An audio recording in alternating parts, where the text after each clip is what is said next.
ঘন কুয়াশা আর উত্তরের হিমেল বাতাসে দেশের উত্তরাঞ্চলে বেড়েছে শীতের তীব্রতা, জনজীবনেও পড়েছে প্রভাব।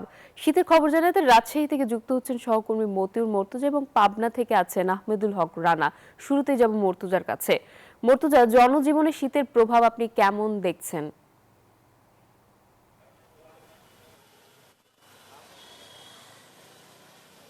নাফিসা, রাজশাহীতে গত 24 ঘন্টায় সর্বনিম্ন তাপমাত্রা ছিল 9 ডিগ্রি সেলসিয়াস, আর আজকে সকাল 6টায় রাজশাহীর তাপমাত্রা ছিল 12 ডিগ্রি সেলসিয়াস। আমরা আবহাওয়া অফিসে কথা বলেছি, তারা বলছেন যে আজ এবং আগামীকাল দিন এবং রাতের তাপমাত্রা অপরিবর্তিত থাকতে পারে এবং সেই সাথে ঘন কুয়াশা কিন্তু পড়তে পারে বলে তারা জানিয়েছেন। আর রাজশাহী, পাবনা, নওগাঁ, সিরাজগঞ্জ, নাটোর, কুড়িগ্রাম, যশোর, চুয়াডাঙ্গা ও কুষ্টিয়া জেলাসমূহের উপর দিয়ে মৃদু শৈত্য প্রবাহ বয়ে যাচ্ছে বলে তা আবহাওয়া অফিস জানিয়েছেন এবং তারা বলছেন যে শৈত্য প্রবাহ অব্যাহত থাকতে পারে। সেই সাথে অস্থায়ীভাবে আংশিক মেঘলা আকাশ সহ সারা দেশে আবহাওয়া শুষ্ক থাকতে পারে এবং রাতের এবং দিনের যে তাপমাত্রা সেটি আরও 2 দিন অপরিবর্তিত থাকতে পারে বলে কিন্তু তারা জানিয়েছেন এবং তারা বলছেন যে পরে দিনের তাপমাত্রা কিছুটা বাড়তে পারে। আর তীব্র শীতে বিপর্যস্ত জনজীবন আমরা দেখেছি যে সকাল থেকে যারা খেটে খাওয়া মানুষ রয়েছেন তীব্র শীত উপেক্ষা করে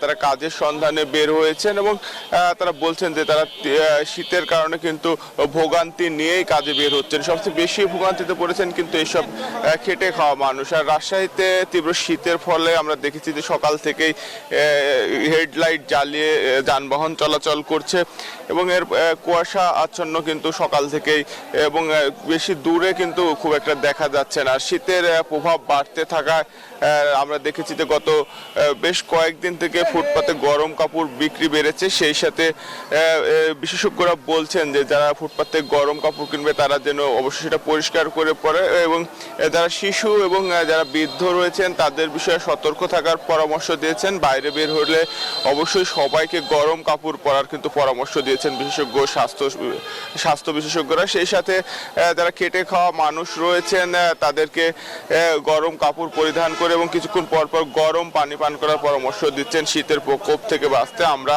আবহাওয়া বিশেষজ্ঞদের সঙ্গেও কথা বলেছি, তারা বলছেন যে ঋতু বৈচিত্র্যের ফলে শীত এবং গরমের যে সময়সীমা সেটি অনেকটাই পরিবর্তিত হয়েছে, যে কারণে মাঝে মাঝে তীব্র শীত দেখা দিলেও কিন্তু অনেক সময় সেটা কমে যাচ্ছে। বলতো জলবায়ু পরিবর্তনের এই প্রভাবের কারণে কিন্তু এমনটি হচ্ছে বলে কিন্তু যারা আবহাওয়া বিশেষজ্ঞ রয়েছেন তারা জানিয়েছেন।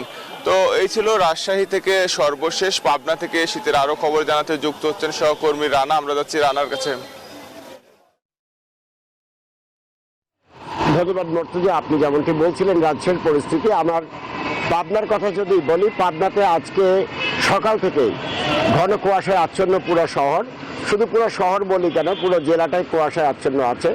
গতকালকে যেখানে পাবনার সর্বনিম্ন তাপমাত্রা ছিল 9.2 ডিগ্রি সেলসিয়াস, আজকে সেই তাপমাত্রা এসে যদিও একটু বেড়েছে 10.2 ডিগ্রি সেলসিয়াস, কিন্তু গত 2 দিনের তুলনায় আজকে ঘন কুয়াশায় আচ্ছন্ন পুরো শহর। আমি যদি একটু পাবনা শহরটা আপনাদেরকে দেখাই, আমি রয়েছি এখন পাবনা প্রধান সড়কের পাশে। এখন সকাল 7:30 বাজে কিন্তু ঘন কুয়াশায় পুরো শহর আচ্ছন্ন। রাস্তায় খুব কাছের জায়গাতেও দেখা যাচ্ছে না এবং সকালবেলা থেকে আমরা দেখেছি দূরপাল্লার যানবাহনগুলো হেডলাইট জ্বালিয়ে চলাফেরা করছে এবং শুধু দূরপাল্লার যানবাহন, অনেক ছোট ছোট যানবাহনও হেডলাইট জ্বালিয়ে চলাফেরা করছে।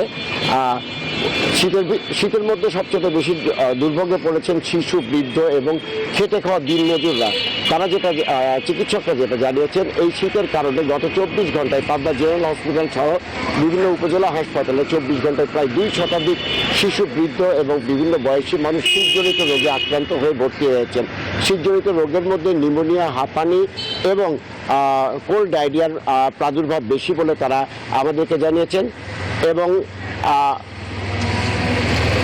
এই অবস্থা আবহাওয়াবিদরা জানিয়েছেন যে শীতের এই অবস্থা আরও বাড়তে পারে এবং ঘন কুয়াশার পাশাপাশি মৃদু এবং এমনকি মাঝারি মাত্রার শৈত্যপ্রবাহ আসতে পারে। এই ছিল পাবনার শীত পরিস্থিতি নিয়ে আমার কাছে সর্বশেষ। ফিরে যাচ্ছি স্টুডিওতে। নাফিসা।